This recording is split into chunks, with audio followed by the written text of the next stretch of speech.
명의신탁의 법률관계. 명의신탁이란 그 신탁자가 소유권을 보유하여 이를 관리 수익하면서 실제 소유주, 공부상의 소유 명의만을 수탁자로 해두는 것을 의미합니다. 이게 법에 따로 규정이 되어 있는 건 없어요. 우리 판례가 이렇게 명의신탁에 대해서 정의를 내리고 있습니다. 즉 진정한 소유자가 아닌 자를 마치 소유자인 것처럼 공부상 표시해 놓는 것을 말하죠. 관련해서 이제 부동산 실명법 정식 명칭으로는 부동산 실권리자 명의 등기에 관한 법률이 있습니다. 이 법률의 주요 내용을 한번 살펴보겠습니다. 첫 번째, 원칙적 무효. 명의신탁 약정은 무효로 한다 라고 규정이 되어 있어요. 무효인 명의신탁을 한 경우에 신탁자, 실제 소유자에게는 해당 부동산 가액의 100분의 30 범위 내에서 과징금을 부과해야 된다. 그리고 과징금 부과 후 1년이 지나도록 자신 명의로 등기하지 않은 경우 다시 100분의 10의 이행강제금, 다시 1년 후에는 100분의 20의 이행강제금을 부과하도록 부동산 실명법이 규정하고 있습니다. 그리고 부동산 실명법에 위반된 명의신탁을 한 경우 명의신탁자는 5년 이하의 징역 또는 2억 원 이하의 벌금, 수탁자는 이제 신탁자로부터 부탁을 받고 이제 명의만 해주는 경우이기 때문에 조금 낮아요. 3년 이하의 징역 또는 1억 원 이하의 벌금에 처하도록 규정하고 있습니다. 형사처벌 규정도 있죠. 그런데 사실 부동산 실명법 위반으로도 형사 고소를 하는 경우가 종종 있거든요. 그러니까 상대방이 이렇게 명의를 다른 사람 명의로 부동산을 해놓고 있다라고 해서 고발하는 경우가 꽤 있어요. 그런데 실제로 명의부동산 실명법 위반으로 좀 적극적으로 수사나 처벌이 이루어지지 않고 있는 부분이 있습니다. 그래서 실제 처벌되는 경우는 많지 않다. 그렇게 말씀드릴 수가 있고요. 예외적인 유효, 특히 위에 세 가지는 이제 명의신탁으로 보지 않는 경우입니다. 채무 변제 담보를 위해 채권자가 부동산 물건을 이전받거나 담보를 목적으로 이제 물건을 이전해 주는 경우 양도담보라고 하죠. 그 다음에 가등기를 하는 경우 가등기 담보법이 따로 있고요. 그리고 부동산 위치와 면적을 특정해서 2인 이상이 구분 소유하기로 약정하는 경우, 그리고 약정을 하되 이제 공유 등기를 하는 겁니다.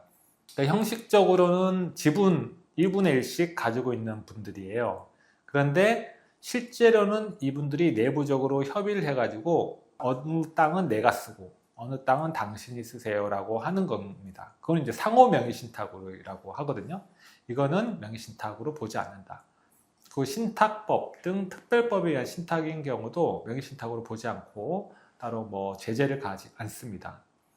그런데 이제 종중, 배우자 및 종교단체에 관한 특례는 이제 부동산 실명법, 더 줄여서 부실법이라고도 하는데 그 8조 1호에 이제 특례가 규정되어 있어요. 이거는 명의신탁에는 해당하나 부동산 실명법이 예외적으로 허용하는 그런 경우입니다. 내용을 살펴보면요, 조세 포탈, 강제집행 면탈 또는 법령상 제한 회피 목적이 아닌 경우로서 종중이 보유한 부동산에 관한 물건을 종중 외의 자의 명의로 등기한 경우, 실제로 이제 종중 땅인데 종중 대표자나 종원 중에 한 명이 등기를 갖고 있는 경우도 있어요. 이제 이럴 때, 그리고 두 번째, 배우자 명의로 부동산에 관한 물건을 등기한 경우, 세 번째, 종교단체 명의로 그 산하 조직이 보유한 부동산에 관한 물건을 등기한 경우에는 예외적으로 허용한다. 명의신탁이지만 허용한다라는 겁니다. 그런데 제가 사건을 보다 보면 조세 포탈, 강제집행 면탈 또는 법령상 제한 회피의 목적이 아닌 경우가 드물어요. 이런 경우가 아니라면 굳이 명의신탁을 할 필요가 없거든요. 아무튼 그렇습니다. 그리고 명의신탁이 무효인 경우 법률 관계를 한번 살펴볼게요. 무효인 경우가 또 복잡하고 중요하죠. 이자가 명의신탁입니다. 두 사람만 있을 때예요. 명의신탁자와 수탁자. 일반적으로 명의신탁 약정은 무효입니다. 그래서 행해진 등기에 의한 물권 변동도 무효해요. 신탁자가 소유자인 거죠. 실제 소유주. 그래서 명의신탁자는 수탁자를 상대로 소유권에게 이전 등기 말소 청구를 할 수 있어요. 두 분이 사이가 좋을 때는 문제가 되지 않습니다. 그런데 사이가 틀어질 때, 너 등기 원래 내 거잖아. 돌려줘. 라고 해서 해주면 좋은데, 무슨 소리야? 이게 내가 명의로 돼 있는데 왜 돌려줘? 라고 이제 명의 수탁자가 안 돌려주는 경우죠. 그럴 때 명의 신탁자는 소유권에게 말소 청구를 할 수 있다. 이게 이제 불법 원인 급여냐라는 이런 문제들도 좀 있는데, 어쨌든 판례는 가능하다고 보고 있습니다. 그리고 명의 수탁자가 제3자에게 수탁부동산을 처분할 수 있어요. 이때, 그러니까 명의 신탁자가 있고 수탁자가 있는데 자기 명의로 되어 있다는 걸 기화로 제3자에게 팔아버리는 거죠. 이때 제3자는 선악불문, 그 명의 신탁의 그 내용에 대해서 알았던 몰랐던 불문하고 소유권을 취득한다. 그게 부동산 실명법에 있습니다. 이건 거래의 안전을 위한 정말 조치죠. 신탁자는 수탁자 상대로 손해배상 청구를 할 수가 있고요. 그 범위는 처분 당시의 시가상당액이죠. 원래 내 재산인데 수탁자가 자기 명의로 있다는 이유로 팔아버렸다. 그러면 처분 당시의 시가상당액만큼 손해배상 청구를 할 수 있다는 겁니다.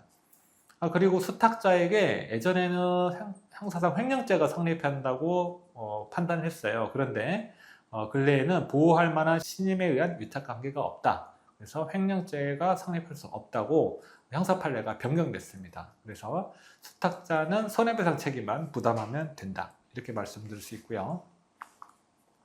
두 번째, 3자간 등기 명의신탁입니다. 중간생략 등기형 명의신탁이라고 해요. 매매계약의 당사자는 매도인과 명의신탁자입니다. 명의신탁자. 그래서 실제 소유주가 매매계약을 체결하는데 등기는 명의수탁자한테 넘어가는 거예요. 그러니까 명의신탁자를 거치지 않고 바로 매도인으로부터 명의신탁자로 중간을 생략해서 등기를 한 것을 얘기합니다. 일반적으로 명의신탁 약정은 역시 무효고요. 매도인으로부터 수탁자로의 소유권 이전도 무효입니다. 매도인이 소유자예요. 매도인은 수탁자를 상대로 소유권에 기해 소유권 이전 등기 말소 청구 소송을 할 수 있습니다. 그리고 매도인과 신탁자 사이의 매매계약은 유효해요. 그래서 신탁자는 매도인을 대위해서 매도인에게 매매 원인으로 소유권 이전 등기 청구가 가능하고, 이를 보존하기 위해서 매도인을 대위해서 수탁자에게 소유권 이전 등기 말소 청구를 할 수 있습니다. 좀 내용이 복잡한데 제가 이따 성공 사례 설명하면서 말씀드려 볼게요. 그리고 이때 명의 수탁자가 제3자에게 수탁부당사를 처분한 경우에 역시 제3자는 선악불문하고 소유권을 취득합니다. 악인 경우에도 이게 취득하는 게 맞느냐 약간의 논란이 있을 수 있는데, 우리 법은 선악불문 소유권을 취득한다고 해서 거래의 안전을 더 보호하고 있습니다. 신탁자는 수탁자를 상대로 부당이득 반환 청구 소송 또는 손해배상 청구 소송을 할 수 있어요. 내 재산을 너가 팔았으니까 이거는 다시 손해배상 청구 또는 부당이득 반환 청구할 수 있다. 수탁자는 형사상 횡령죄가 성립하지 않는다는 것으로 역시 판례가 변경이 됐습니다. 예전에는 횡령죄가 성립한다고 봤는데요. 지금은 횡령죄가 성립하지 않는다. 이렇게 변경이 됐고요. 그 다음에 조금 이제 중간생략 등기형 명의신탁과 비슷한데 좀 달라요. 계약 명의신탁이라고 합니다. 매매계약의 당사자가 매도인과 명의수탁자예요. 신탁자는 빠져 있습니다. 매도인으로서는 이게 명의수탁자가 실제 계약자인지 아닌지를 알기가 좀 어려워요. 매도인이 선의인 경우, 파는 사람이 명의신탁인 것을 몰랐어요. 이럴 때 매도인과 명의수탁자 사이의 매매계약은 완전히 유효합니다. 법에 그렇게 규정을 했어요. 역시 거래 안전을 위한 규정이죠. 이를 원인으로 수탁자 앞으로 소유권 이전 등기가 되면 수탁자는 완전한 소유권을 취득합니다. 신탁자는 수탁자를 상대로 매수자금, 그리고 자기가 부담했겠죠. 취득세 상당의 부당이득 반환 청구만 가능하고 원물 반환 청구는 안 된다는 게 대법원 판례입니다. 그리고 수탁자가 제3자에게 목적 부동산을 처분한 경우에 처분 행위는 완전히 유효하고 제3자는 또 소유권 취득하죠. 조금 또 이제 상황이 다른 게 매도인이 악의인 경우예요. 매도인이 명의 수탁자가 실제 소유자가 아니라는 것을 알고 계약을 체결했다는 거죠. 이때 매도인과 명의 수탁자의 사이의 매매 계약은 무효입니다. 매도인은 수탁자에게 소유권 이전 등기 말소 청구를 할 수 있어요. 수탁자는 매도인에게 매매 대금을 반환을 또 요구할 수 있겠죠. 그러면 두 사람의 계약은 무효이기 때문에. 수탁자가 제3자에게 부동산을 처분한 경우는 어떻게 하느냐? 이때는 역시 부동산 실명법 조항에 따라서 선악불문 소유권을 취득합니다. 그리고 수탁자는 형사상 횡령죄나 배임죄가 다 안 된다는 게 형사 판례입니다. 내용이 복잡한데요. 일단 성공 사례 보면서 다시 한번 말씀드려볼게요. 이게 예전 사법시험, 지금 변호사 시험에서 객관식으로도 되게 잘 나오는 문제고요. 내용이 조금 사실관계에 따라서 많이 다릅니다. 명의신탁이 유효한 경우에는 비교적 간단합니다. 대내적으로는 신탁자가 소유자예요. 목적물의 사용 수익권 또한 원칙적으로 신탁자, 원래 소유자, 실제 소유자에게 있고, 수탁자가 점유할 경우 그 점유는 점유권원의 성질상 타주점유. 타주점유라는 것은 소유의 의사로 하는 점유가 아니라는 겁니다. 그냥 실제 주인은 따로 있다. 나는 그냥 단지 사실상 점유할 뿐이고 소유의 의사로 하는 점유는 아니다. 그렇다면은 취득시효라든지 여러 가지 민법의 규정들에게 적용이 안 되게 됩니다. 타주점유. 그리고 명의수탁자가 명의신탁 재산에 관해 부담하는 각종 세금은 명의신탁자가 상환할 의무가 있습니다. 수탁자가 등기상, 공부상 그 소유자이기 때문에 뭐 재산세라든지 여러 가지 부과가 되겠죠. 그럴 때 명의신탁자가 이거를 다 돌려줘야 된다라는 게 민법 688조 위임에 관한 규정에 있습니다.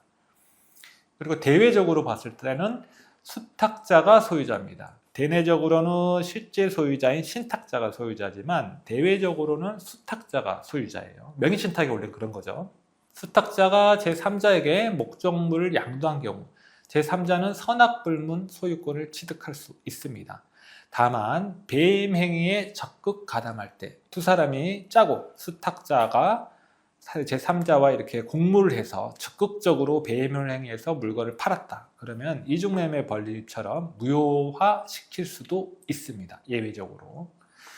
신탁자는 수탁자를 대위해서만 물권적 청구권을 행사할 수 있습니다. 왜? 대외적으로는 수탁자가 소유자이기 때문에. 다만 공작물 책임, 그러니까 어떤 물건에 하자가 있어서 그로 인해서 피해가 발생할 경우에 소유주는 책임이 있다는 민법 조항이 있거든요.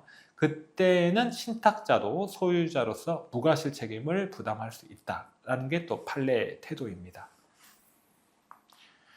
명의신탁이 유효한 경우에 법률관계 계속 보겠습니다. 명의신탁을 해지, 명의신탁을 장래를 향해 종료시키는 신탁자의 일방적인 의사표시입니다.